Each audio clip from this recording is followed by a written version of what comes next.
tornei professora, descobri que eu nasci para ser professora, é a coisa que eu mais amo fazer. Eu larguei eletrônica, eu larguei manutenção de computador, eu larguei tudo aquilo que eu gostava de fazer, achava que eu gostava de fazer, para virar professora. Quanto mais escuro, mais as pessoas olham para a gente com... E essa coisa das exatas, então, ninguém acredita que eu sou professora de matemática. Hoje estou com informática, mas você é formada em matemática. Em frente ao polo onde eu trabalhava, eu tinha uma pastelaria. Um dia eu atravessei para comprar um pastel. Na época, o meu cabelo não estava assim, meu cabelo estava liso. Eu estava de salto alto, porque sempre me disseram que o cabelo tinha que estar arrumado. E o cabelo arrumado era cabelo liso. Fui comprar um pastel. E conversando com a atendente, falei, trabalhar nesse prédio aqui, em frente. É mesmo? Nossa, acho que é muita coisa para você esse prédio. Ela achou que eu era faxineira do prédio. Então foi a cor daquele prédio. Em todos os concursos e avaliações, português e matemática sempre aparecem. Quando você vai para um conselho de classe, quem resolve a vida da criança é português e matemática, as pessoas perguntam, e aí, posso com você? Se o menino é muito bom em artes, eu tenho que valorizar isso sim. E tem que dar jeito na minha aula de matemática, de aproveitar a habilidade que ele tem em arte, aquilo que eu sei que para ele não serve para nada, a matemática não vai servir. Pretendo, acho que daqui a um tempo, criar algum projeto pensando na menina pequena, do Fundamental 1, já para ciências, para pesquisa, porque eu percebo muitos trabalhos das meninas da ciência, mas do Fundamental 2 e médio para lá.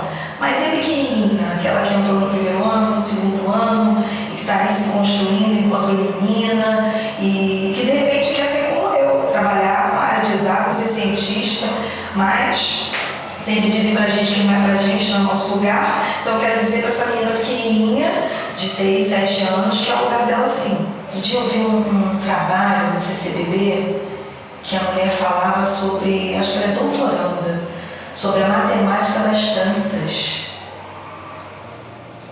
Eu nunca tinha pensado. Vira e mexe, faço trança no meu cabelo. Mas por eu ser de matemática, na hora que ela falou, por que eu não pensei nisso? Feixes paralelas. Por que eu não pensei em fração naquela flor que as crianças podem fazer no cabelo? Nunca tinha pensado nisso. Esse é um livro que eu comprei para os meus filhos. Eu tenho 2 meninos. E fala do cabelo, do nosso cabelo. Eu tenho um filho de 3 anos e um de 8 anos. Eu sempre começo as coisas em casa, depois eu levo para a escola.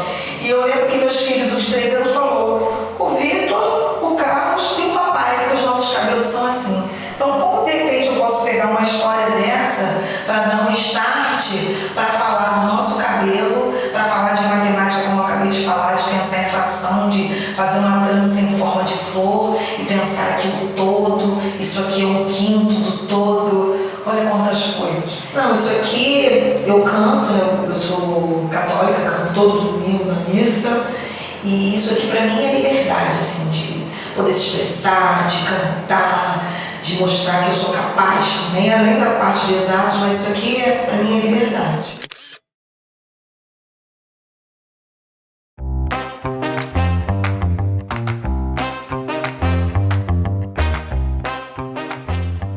Apesar de ser formada em artes visuais, eu nunca pensei que eu ia ser professora, principalmente porque eu não tive uma boa lembrança, eu não tive uma boa infância no meu ensino fundamental.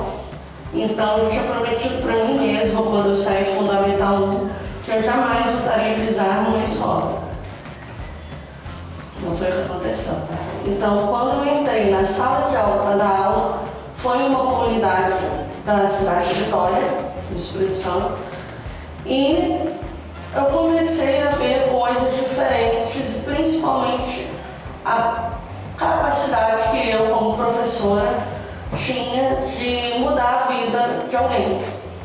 Eu já tinha dado aula, sofri preconceito na época que eu era aluna, mas como professora eu nunca havia sido questionada, nem pelos meus alunos e nem pelos colegas de trabalho, sobre o que eu tinha, se isso ia atrapalhar meu trabalho. Claro que tem alunos que são curiosos, tia, o que aconteceu com você? Mas uma curiosidade natural, mas que nunca colocou a minha capacidade de trabalhar no meio disso tudo. Então, se eu sofro alguma dificuldade ou algum preconceito, está vindo muito mais da comunidade mesmo do que dentro da escola. Uma vez eu fui dar aula, era março desse ano, com esse vestido, estava uma sensação térmica na sala de aula de 44 graus, né? E, eu vou de vestido, né? Que calor desse, a escola sem estrutura, sem ventilador, jamais me preocupei da maneira que eu fosse me vestir. E quando chegou a hora do intervalo, eu fui comunicada pela pedagoga que uma mãe me viu acompanhando os alunos até a sala de aula e falou que foi uma piriguete dando aula, porque estava com o vestido curto. Então eu conversei com a escola, que em momento nenhum falou, não vai vir mais com esse vestido, porque a mãe não aprova. Então não me preocupei em relação à roupa, mas me preocupei em relação ao que a comunidade pensa e exige da gente. Tudo que eu, como uma professora de artes, quero trabalhar, tem que passar pela mão da comunidade antes. Então, se eu quero trabalhar no carnaval, eu não posso simplesmente chegar na sala de aula e oferecer um conteúdo. Então, nessa que eu estou atualmente, que eu sou concursada, que eu não posso trocar de escola, que eu estou no probatório, eu me sinto muito reprimida porque eu não posso lecionar aquilo que eu tenho o direito de ensinar e que eu sei que os alunos vão gostar, porque a comunidade fecha muito. Então, eles vêm na escola um lugar que eles podem aprender, que eles podem ouvir um funk, porque dentro de casa a mãe não deixa, mas eles gostam. É uma confiança que me emociona. Eu falo para os meus alunos toda semana, o que está tornando o nosso mundo, que já tornou e que está voltando a tornar violento, é simplesmente a intolerância. Seja religiosa, seja uma intolerância racial, de gênero, a intolerância que torna uma pessoa violenta e faz o que está fazendo, sempre fez, sempre foi a intolerância.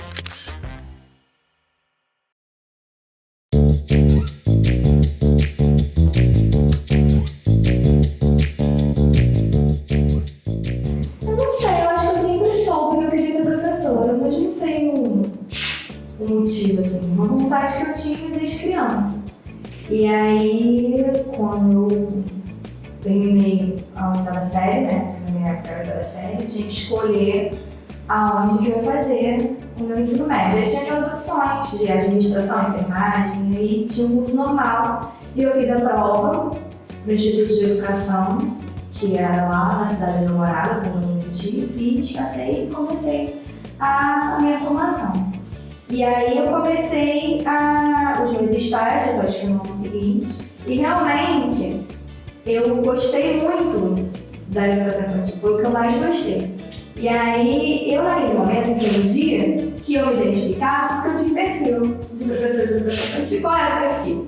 Uma voz mais doce, um temperamento um pouco mais calma. E aí eu entendi que eu realmente sou uma pessoa um pouco mais calma, mais paciente, tenho a voz doce, mas eu sou muitas outras coisas. Eu também sou muito firme, eu também sou uma pessoa forte, também sou determinada, eu tenho os meus objetivos e eu luto por aquilo que eu acredito. E assim, eu gosto da educação infantil muito, sou apaixonada, mas não é porque eu tenho esse perfil. Porque o que acontece na educação infantil também?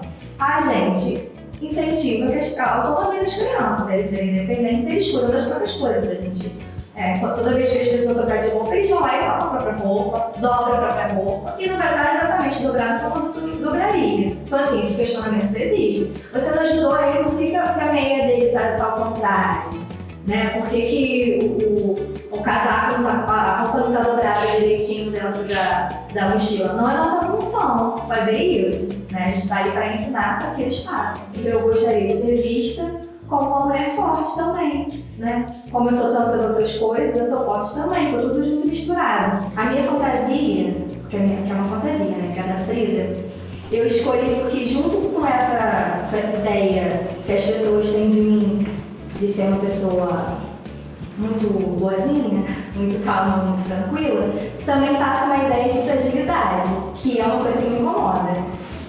Né? Eu não sou uma pessoa frágil, que parece que eu tenho que ser sempre protegida, as pessoas me poupam, tem jeitinho pra falar comigo, isso me incomoda um pouco. E a Frida foi uma mulher muito forte, muito à frente do seu tempo. É uma pessoa que eu admiro muito, que eu gosto muito das obras, enfim.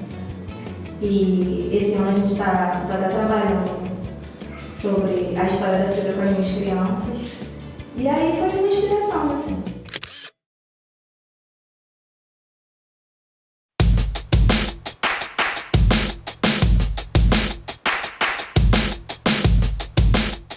Inicialmente eu queria ser jornalista, mas acabei optando por pedagogia, me apaixonei. E hoje atuo com crianças, eu gosto muito. É engraçado porque as crianças não tem muito que... Elas olham pra você e elas dizem o que elas pensam, né? Você tá muito estranho, seu cabelo, não parece com seu cabelo. E eu tava vendo um vídeo até agora de uma menina negra que tinha o cabelo crespo, e ela foi um dia com uma xuxinha lá, colocou no cabelo, a xuxinha falou: tia, eu vim com um breque que nem o seu, assim, botei essa xuxinha porque eu vim com um turbante, e eu vi um vídeo dela falando isso. E aí como você vê como você se torna referência pro outro também, né? Hoje em dia eu trabalho em 2 escolas, né? E essa questão do cabelo é sempre muito presente, porque a maioria das histórias que eu tenho em relação à escola tem alguma coisa com cabelo conectada. E há pouco tempo eu coloquei trança também. E aí as crianças, né, tem sempre aquela de olhar: tia, está horrível seu cabelo, eu não gostei do seu cabelo, ou de elogiar. E aí eu aproveitei para justamente falar sobre o respeito do corpo do outro com eles, né? Porque eles queriam tocar e mexiam e opinavam. E eu aproveitei para falar um pouco sobre isso com eles, porque a gente precisa ter respeito com o corpo, com o espaço do outro. A gente não pode tocar no outro sem perguntar se eu posso tocar. E eu falei: olha, primeiro eu quero que vocês me perguntem se pode tocar no cabelo, se eu deixar, vocês podem tocar. Mas uma história que me marcou muito também, eu participei de um projeto com a Isabela Vick na escola que ela trabalha. Já participei de alguns projetos e um deles foi sobre uma oficina de turbante que ela pediu para eu fizesse com as crianças e tudo mais. E aí eu fiquei pensando de que forma falar sobre o turbante na vertente africana, que eles entendessem o que significava aquilo, né, para a cultura. Então, lógico que no processo a transição, né, para você se identificar, se mostrar como é doloroso e é difícil, porque você está acostumado a ver de uma forma, colonizada, aquele padrão e tudo mais, e aí você se revela, né, natural, de uma forma que você nunca foi. Já é um processo de difícil transição, mas para mim já estava muito decidido, que eu queria ser o que eu era. Eu quis trazer a questão de uma roupa mais formal, toda preta, uma peruca com cabelo alisado, para meio que o luto do que eu era antes e que não era o que de fato eu sou, e o que eu sou de fato, colorida, com acessórios, turbantes e tudo mais, para de fato colocar o meu antes e depois aqui nas histórias.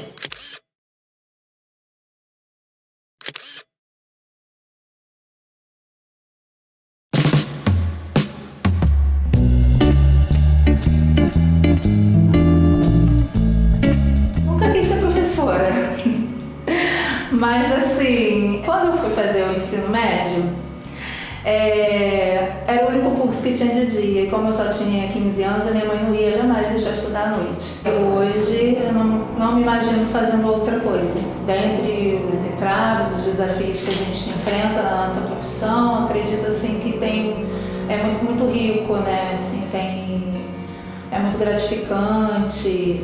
E quando eu entrei no curso, né, assim, na pós-graduação, eu senti assim, um pouco de preconceito mesmo por conta do meu peso, por conta de eu não ter um corpo, né, assim, né, um corpo magro, um corpo, vamos dizer assim, esteticamente, né, apropriado para determinadas práticas. A borboleta é um símbolo que tem muito a ver com a minha vida, né, assim, porque não só na minha prática docente, como também na minha vida pessoal, né, eu tenho sim essa capacidade grande de me transformar, de me reinventar, né, e a borboleta é o símbolo da doença crônica que eu trato há 17 anos, que é o lúpus. As pessoas ao redor sempre falando muito assim: você não vai conseguir, você não pode, sempre dando a impor limitações, né, assim, dizer, você vai morrer, sempre assim, umas coisas assim bem fortes, eu sempre transpondo todas essas limitações, sempre indo na contramão de tudo que sempre, né, acreditaram ao meu respeito, né? E aí, assim, por isso que eu gosto desse símbolo. É um símbolo que tem a ver com a minha vida de uma forma geral. A minha reumatologista falou pra mim: você é muito abusada. Sou mesmo. Realmente o peso não é uma coisa que me incomoda. A mim não. Mas é difícil para as pessoas aceitarem isso. Quando eu trabalhava em Nilópolis com turmas de 5º ano, 4º ano, foi uma época que eu tive alopecia, né? Fiquei careca. E aí as crianças falam: ah, tia tá com câncer, tia tá com câncer. Aí eu fui explicar: não é câncer. Aí eu expliquei para eles que se tratava de uma doença grave, sim, crônica, mas que não era câncer. E que fazia que o cabelo, que dava ferida, mas que eu ia me tratar e que, né, deveria voltar. E aí eles entenderam super bem também, fizeram pesquisas, fizeram um trabalho para mim muito bonito com borboletas.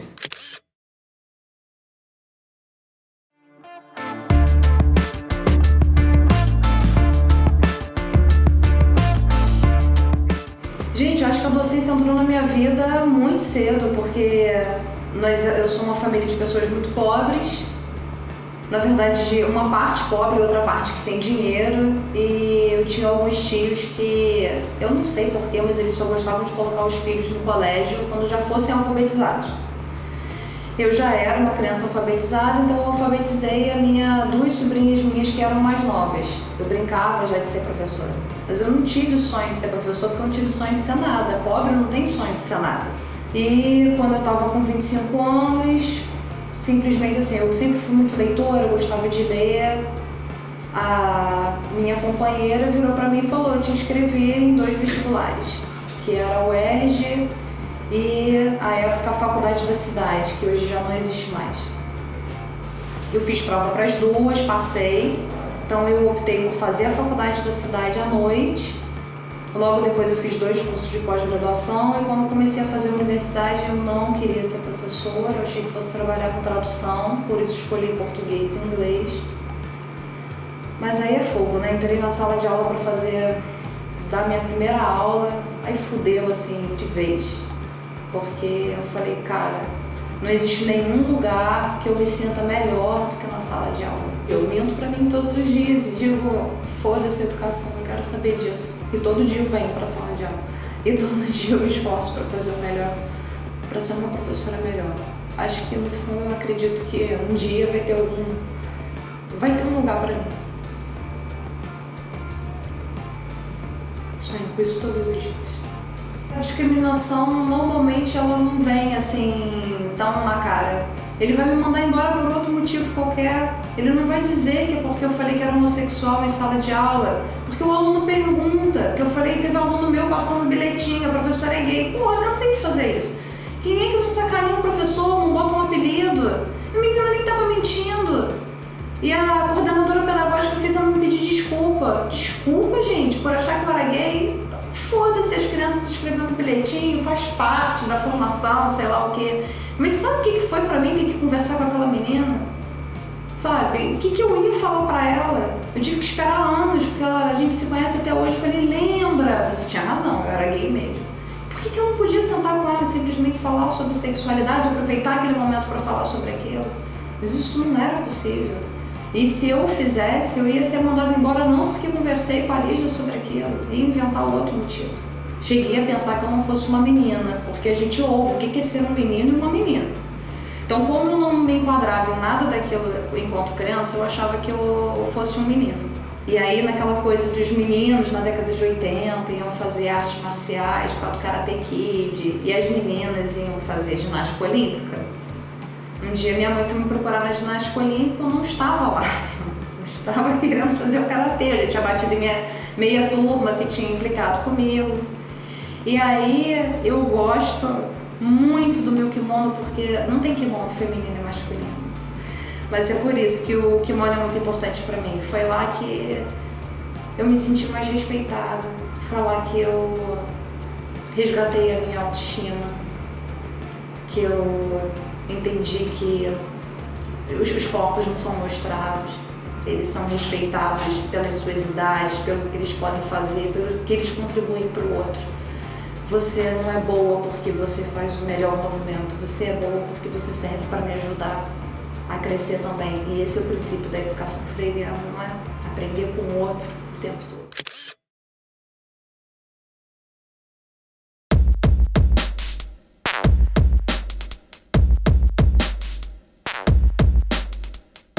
Professora do município, tenho 6 anos, aqui do Rio. Eu trabalho numa comunidade, que é na Mangueira, e meus alunos têm 4, 5 anos, é o pré-1. Eu venho de uma família de professores, a minha mãe é professora alfabetizadora, a minha avó foi diretora de uma escola de São Gonçalo, minha mãe trabalhou em Maricá, a minha tia é professora de inglês, as primas também, todas são professoras. E quando eu era criança e adolescente, eu não tinha vontade de ser professora. Mas chegou com 18 anos, 19, eu não me interessava mais por nada.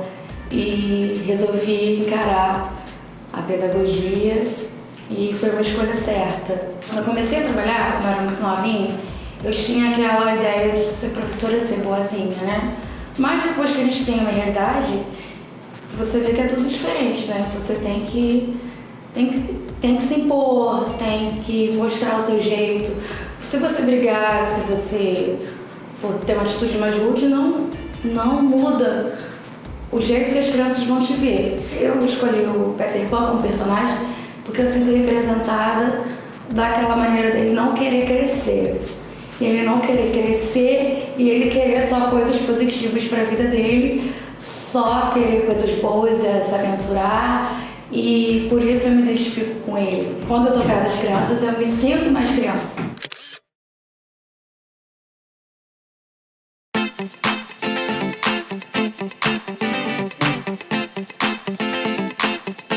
Eu entro na faculdade em 2003, na verdade com muita dúvida sobre o exame de vestibular. Eu era muito nova, 20 anos, eu acho que a gente tem uma questão aí com os vestibulares brasileiros, né? A gente entra muito precoce e ainda tentando identificar qual era o meu papel enquanto pedagoga, né? No caso, no curso de pedagogia, e identificar em quais espaços eu iria atuar. Eu começo a atuar inicialmente em contratos, em escolas federais, né?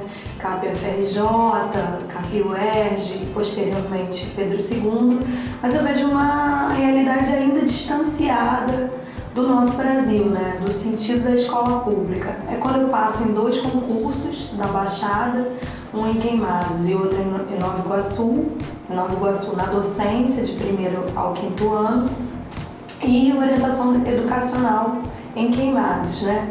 Eu começo a sentir, né, realmente o chão da escola pública ali.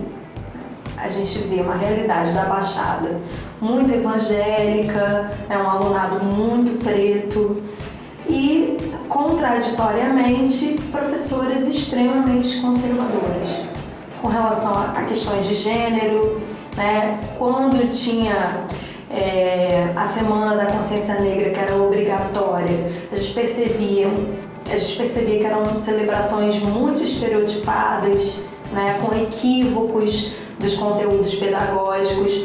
É quando eu começo a perceber, né, a negligência da formação dos professores perante esse debate. Tento fazer alguns debates dentro da escola, no Benjamin Constant, e teve um debate que foi extremamente mal sucedido no sentido de como a comunidade escolar recebeu esse debate. Eu fiz uma mesa com 3 convidados falando sobre racismo estrutural para falar para os professores e para os estudantes. Com o retorno para as perguntas, houve 2 falas de professores extremamente racistas. Uma das professoras dizia: eu entendi os questionamentos de vocês e entendi os problemas de vocês, mas eu moro na Zona Sul, e fica muito difícil de eu ir para a praia final de semana, porque tem sempre arrastão e eu, além disso, não consigo ir no cinema. Eu tenho que pegar o Uber, porque senão eu vou ser assaltada por vocês. E a outra fala da outra professora é: tudo bem, eu entendo o racismo de vocês, mas eu, enquanto branca, também sofro muito racismo. Eu sofri racismo reverso. E aí, depois dessas 2 intervenções, houve uma explosão. Um dos convidados, era de um movimento negro mais extremo, né? Respondeu de maneira mais agressiva e o debate acabou, assim, acabou com todo mundo brigando e discutindo dentro do auditório. E a partir desse momento eu fiquei 1 ano sem frequentar a sala dos professores. Eu tinha 9 alunos negros na sala. E aí, no primeiro dia de aula, eu perguntei, todos deficientes visuais, hein? Quantos de vocês são negros? Apenas um levantou a mão. Eu falei assim, gente, essa questão da autodeclaração com pessoas deficientes visuais é ainda mais sensível, porque conforme a família descreve essa pessoa, e a família vai dizer sempre que ela é uma pessoa branca. E a partir desse momento, eu comecei a fazer um trabalho de autodeclaração, de afirmação, de positivação do negro dentro da sala de aula, que foi muito importante. E ao final desse processo, né, de autoafirmação e necessidade de positivar a questão do negro na sociedade dentro da sala de aula, eu perguntei a todos os meus alunos negros quem aqui hoje se declara negro. E todo mundo se declarou negro. A minha formação de identidade enquanto mulher negra foi algo muito confuso, né? Porque a minha família é baiana e grande parte dos meus parentes são retintos, né? A Bahia, ela tem uma população de 82% de pessoas negras em Salvador. Então, essa questão do colorismo lá é muito confuso, né? Muito confusa. Você é a moreninha, você é a morena de cabelo cacheado, você tem traços mais grossos, mas é morena, mas nunca é negra, né? Então, assim, eu acho que a gente precisa delimitar os recortes de diferentes territórios como eles te leem, né? E o que eu percebi? Eu percebi que era importante essa autoafirmação a partir do momento em que eu via jovens negras minhas, eu não sei se empoderar, né, que é uma palavra ainda polêmica, mas assim, no caso, se autodeclarando quanto negras, né, e abraçando essa negritude, seja pelo empoderamento do cabelo, seja pelas questões de identificação com os espaços, exigindo esse feminismo que faça um recorte de classe, de raça. Então, de 2016, com as ocupações, o contato com as ocupações, eu fui percebendo esse grande boom do movimento negro dentro das escolas, principalmente nos grêmios. Sempre eu vivi um processo de hipersexualização muito forte, desde pequena, né? E aliado a isso, um processo também de chacota, talvez, do meu corpo, né? Eu era chamada de macaca dentro da escola, de cabelo de Bob Marley, né? De cabelo de ninho de pombo, e eu não entendia por quê, porque eu me considerava branca, né? Porque a vida inteira eu fui classe média, eu frequentei espaços, né, da classe média, onde o reconhecimento da negritude é algo invisibilizado, e eu me entendia enquanto mulher branca porque a minha pele era clara. Então é sempre isso, né? Como uma música de samba diz, um olhar tipo porta de serviço, né? Você sabe a sua posição de negra quando você mora na Zona Sul. Talvez você tenha dúvida quando você vá para Madureira ou quando você transite pela Baixada. Mas quando você está na Zona Sul, você não tem dúvida que você é negra.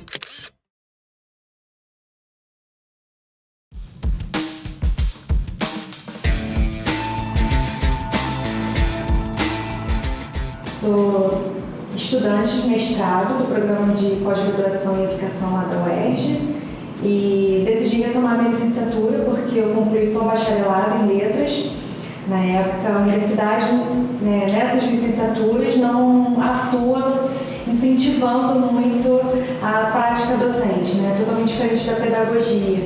Mas a gravidez foi um desafio, um grande desafio desse mestrado, né? Porque eu vim com tudo, com muita força para estudar e pesquisar o feminismo, mas acabou que a gravidez se tornou um campo próprio da minha pesquisa e tem sido aí um ato de resistência ao movimento político que eu tenho pensado dentro da academia. E aí, desde o início, eu me senti muito culpada e não consegui recusar algumas questões. Precisei fazer mais do que até meus próprios colegas do grupo, só para poder assumir que, olha, minha gravidez não atrapalha, minha gravidez não é problema.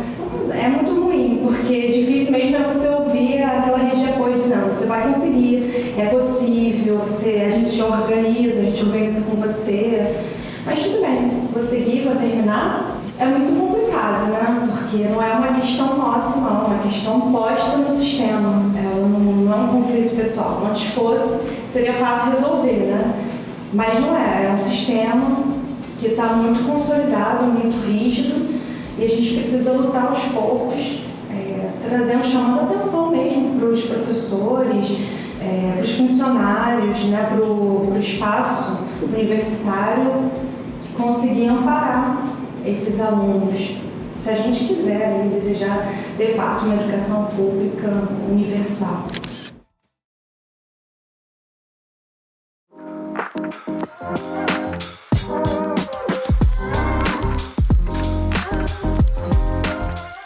Passei por uma experiência assim que eu saí do ensino médio e eu tive que procurar maneiras de trabalhar para trazer dinheiro para casa, ajudar minha mãe em casa financeiramente.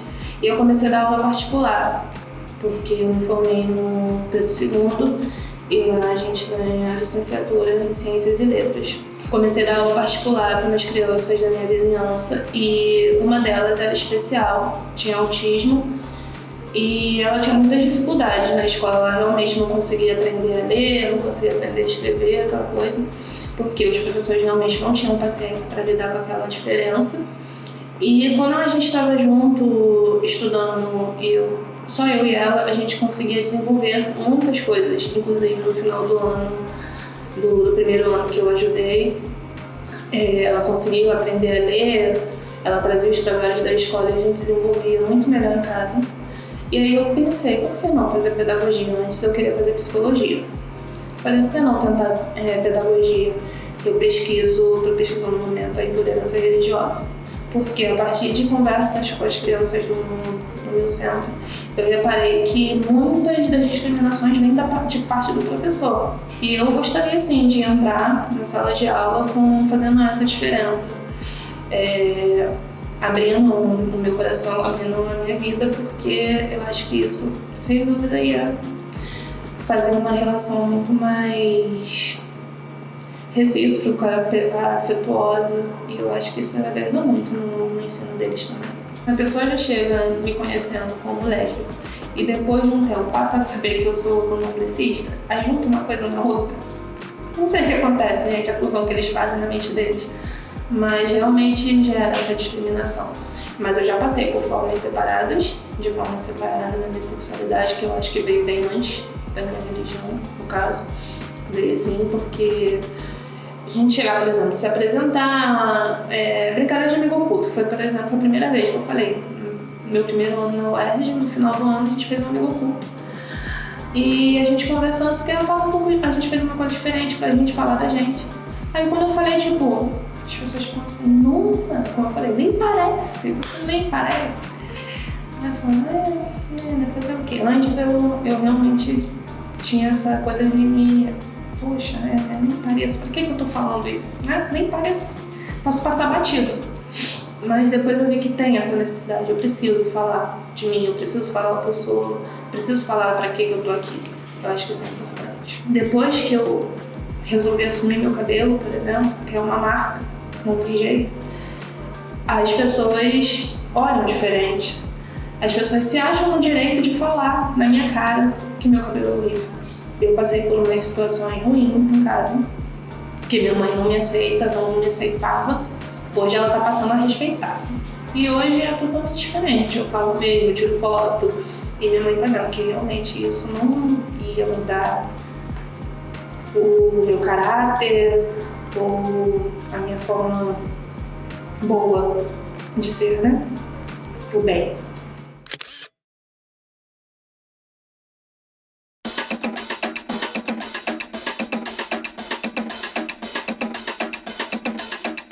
Eu entrei em pedagogia porque era o caminho que eu via mais sentido. Eu sempre quis ser professora, então foi o caminho que mais fez sentido na época do vestibular, né?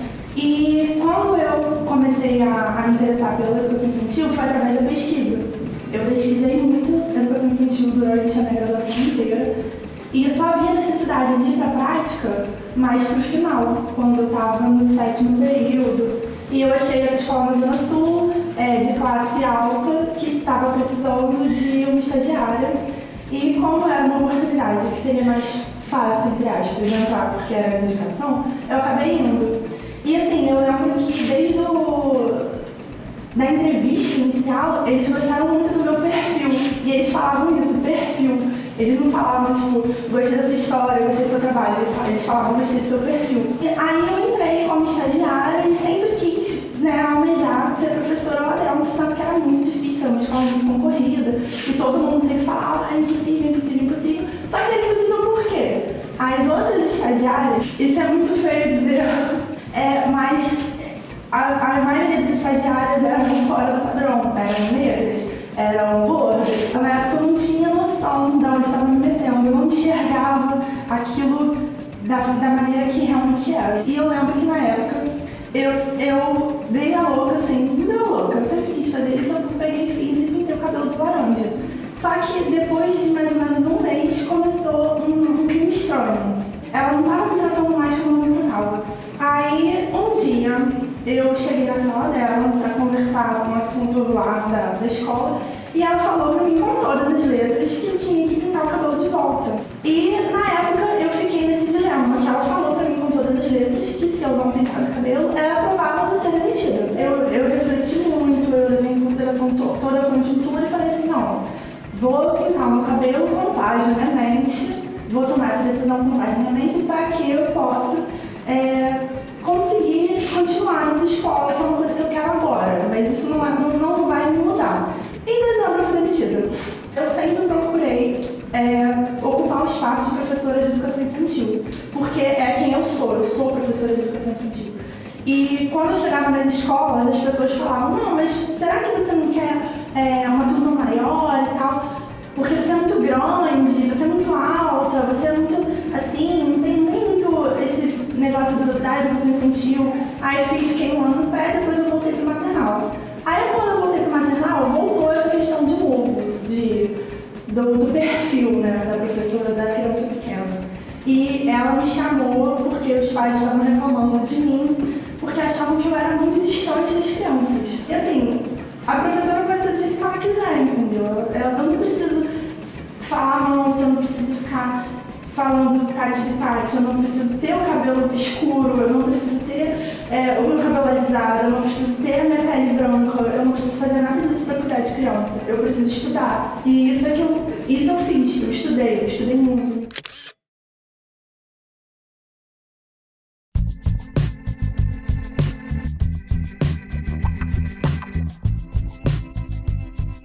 Eu sempre quis ser professora, ela fazia parte das minhas brincadeiras todas de criança, na minha infância. Atuo numa escola onde tem muitas pessoas que levam a questão religiosa, né, muito a sério, ou muito a ferro e fogo. E eu sou, além do fato de ser baiana, né, sou questionada se eu não sou macumbeira, umbandista, e eu tento mostrar para os alunos que não é isso, né, que molda a gente, né? A gente veste o que a gente gosta, mas por trás do meu vestimento não há um estereótipo.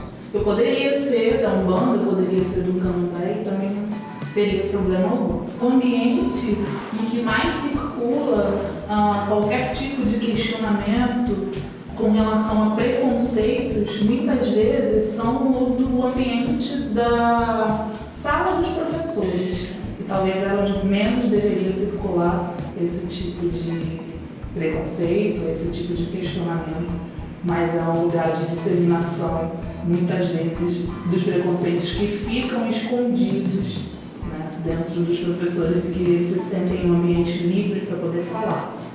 Eu vinha de uma realidade, de um lugar onde a maioria das pessoas são negras, e eu tive uma professora que resolveu contar a história da evolução humana, da criação do mundo, de uma forma bem complicada, né? Eu estava na 2ª série e ela disse que o Deus estava criando o homem, fazendo biscoitinhos, né, na mão de barro e colocando no forno.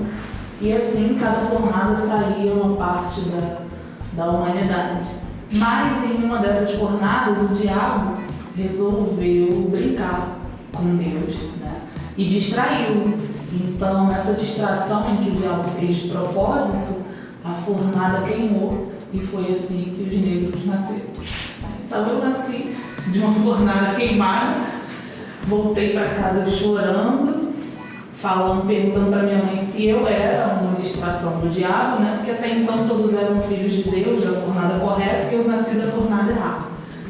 Situações como essa me fizeram, né, eu fui crescendo, fui amadurecendo, querer ser professora, mas uma professora diferente disso, né, e mostrar para os meus alunos que hoje em dia é muito importante saber como se fala e o que fala dentro de sala de aula.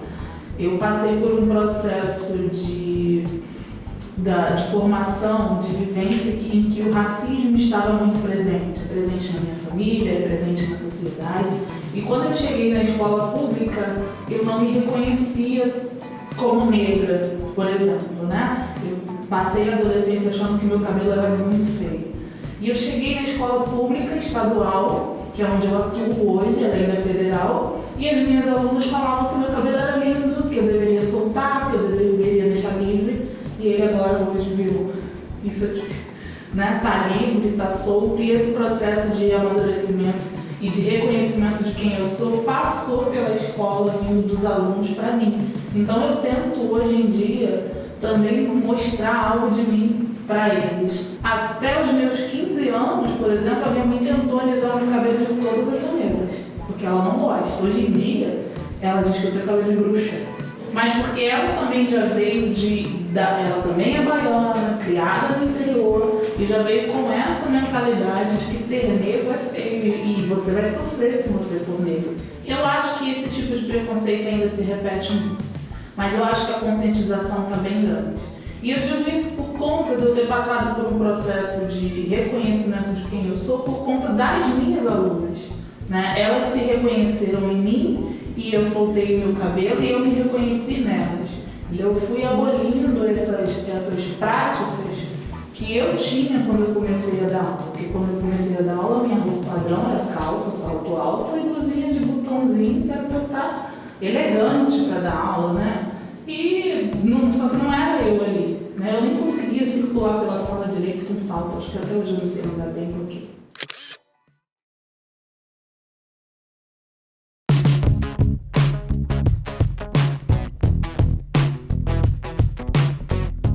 Eu me formei pela UFRJ, fiz letras, português e literaturas. Dentro da graduação, né, a gente fala muito sobre essa condição de gênero, mas lá em 2007, quando eu entrei, isso não era uma questão, assim, não era uma coisa que passava por mim.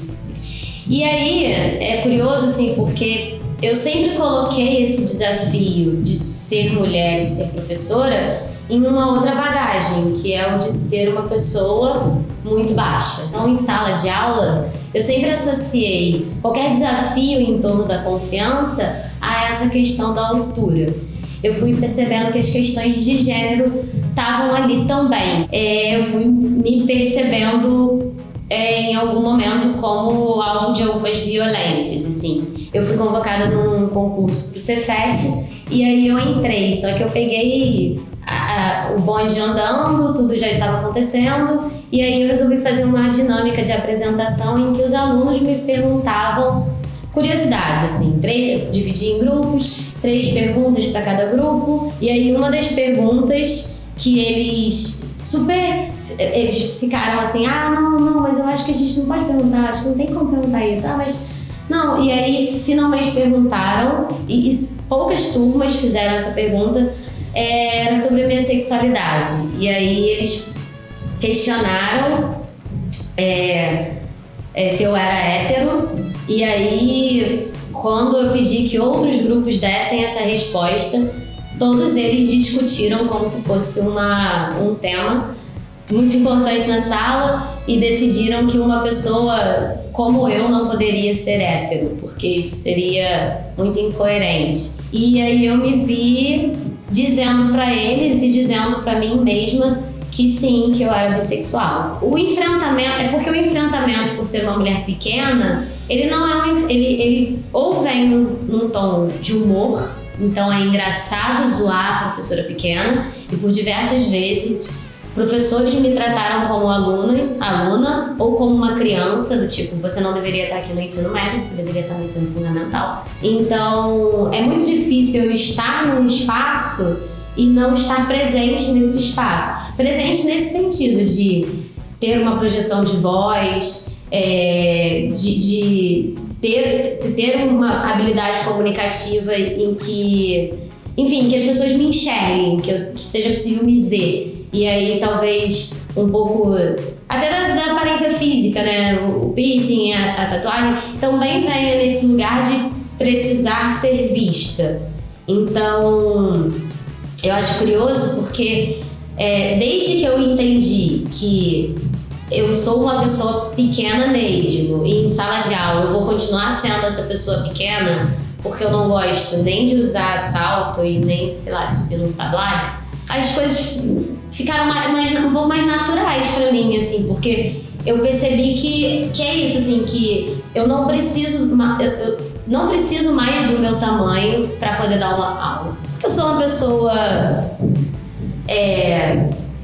que tem uma relação com o espaço artístico. Eu gosto muito dos elementos circenses, então, paralelamente à atividade de ser professora, eu faço com dedicação acrobacia, e aí a perna de pau apareceu na minha vida num momento em que as coisas estavam muito caóticas, assim, com relação à construção da minha identidade. E aí foi uma oportunidade de identificar o mundo e aquele clichê de ver o mundo a partir de uma outra perspectiva. Então, eu acho que a perna de pau hoje é um pouco a representação dessa professora que também se volta para um espaço artístico, tem um pouco da minha relação com o próprio carnaval e tem um questionamento também com relação à minha própria altura, né? Porque a diferença entre uma pessoa de 1,47 m e uma pessoa de 2,27 m, que é o que eu me torno com essa perna, é a garantia dessa visibilidade, desse ser vista que nunca teve antes. E eu ainda me pergunto se esse é um lugar que eu gostaria de ocupar.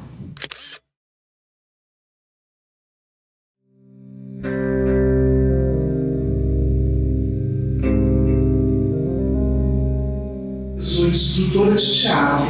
Então, minha primeira aula, minha primeira turma foi trabalhando com alunos de teatro.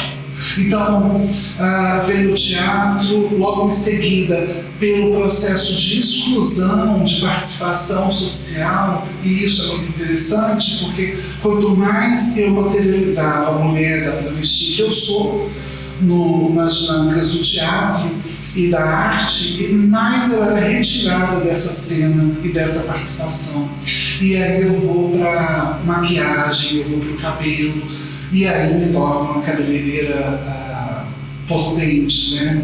E aí quando eu digo uma cabeleireira potente, porque eu sou uma cabeleireira reconhecida internacionalmente, trabalhei com uma grande empresa internacional, fui cabeleireira e maquiadora de Elza Soares, quando ela veio durante a cantora do Milênio em 2011, na cidade de Londres, o prêmio da BBC. Então eu tenho todo um apanhado que vai trazendo uma certa peculiaridade à minha trajetória. Como é que é dar aula, né? Como é que é ser professora e travesti? Eu falo, é maravilhoso, porque eu chego numa sala de aula e falo, e aí, gente, vamos brincar? Hoje vai ter tal, vamos fazer tal coisa. E essa alegria toda que eu sinto quando eu tô lá, ela começa de um modo muito falso. Porque eu preciso me agarrar a essa falsidade. Mas eu percebo hoje, enquanto docente, que eu, a todo momento, desde a educação infantil, eu era retirada das brincadeiras coletivas por não estar encaixada dentro do grupo dos meninos e também não estar encaixada dentro do grupo das meninas. A turma de sexto ano é a pior de todas e é a turma que eu mais gosto de trabalhar, porque são os alunos que chegam carregados de preconceito, recebendo os atravessamentos transfóbicos, são alunos que odeiam o que é diferente, e eu, dentro dessa escola, eu faço com que esse aluno repense a própria fala dele. Eu sou a professora que coloca o cabeçalho no quadro, com a data, imediatamente eu sei que vai chegar a diretora, coordenadora ou supervisora para falar bom dia. E esse bom dia não vem carregado de um dia só. Ele é um bom dia da vigia. Ele é um bom dia que vai problematizar como que eu estou vestido, o que eu estou fazendo, como é que eu comecei a aula, o que eu estou falando, se eu estou agressiva, se eu não estou, se eu estou de bem com a vida. O nível de transfobia, ele vai ganhando subjetividades tão interessantes, porque a própria pessoa que pratica, o praticante da transfobia, ele não se reconhece, ele não percebe.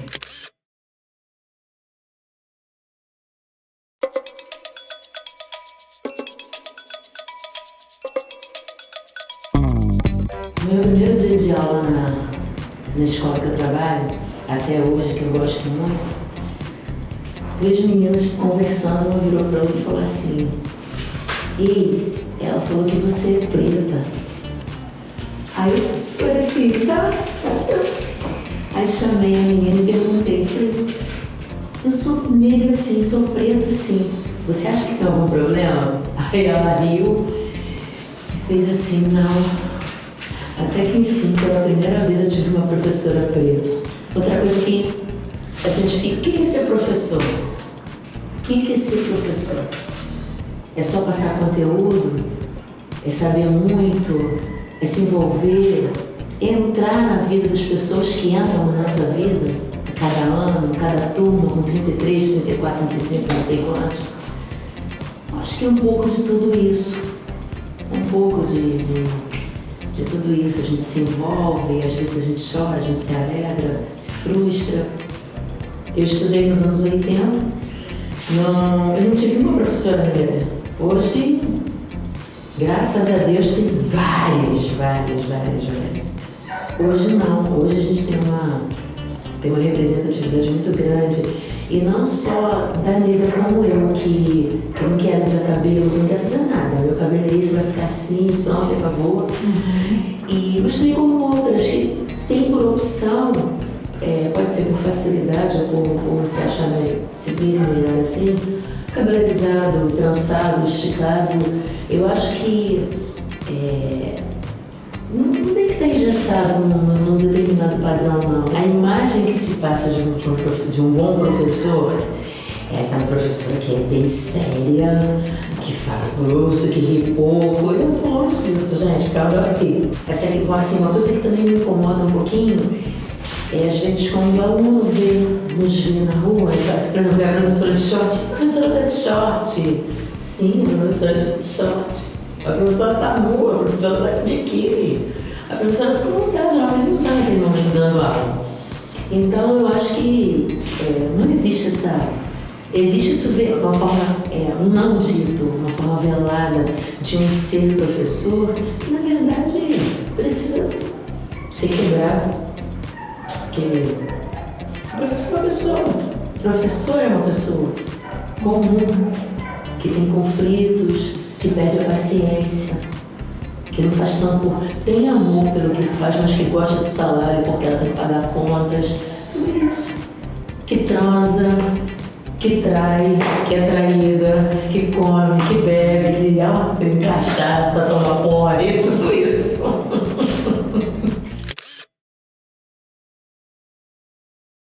O que é um corpo? Corpo fechado, suado, delgado, inchado, linchado, acabado, desanimado, desacordado, sufocado, reprimido, não permitido. Para a ciência, uma máquina. Para o capitalismo, um produto. Para Eduardo Galeano, uma festa.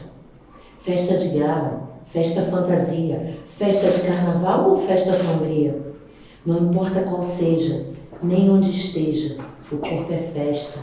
Sangue que circula, coração que pulsa, ar que expulsa. Sentimento que exprime, exime, inibe, força interna. Natureza bela pintada na tela. Corpo nu, violado, marcado, desejado, deleitado. E o que é um corpo, então? Templo do espírito, casa da alma, encanto que acalma, desejo que cala, vida que exala. O que faço com ele? O que faço dele? E o que eu faço por ele? Corpo, estrutura humana, donde vida emana. Se te privo, ao temor te crivo, ao confim te envio. Tristeza, falta de destreza e até de gentileza. Se de ti mau uso faço, o resultado então se transforma em refrão. Corpo comprimido, reprimido, exprimido, difundido, expandido, medido, retido. Corpo infeliz, gagueira motora que aflora.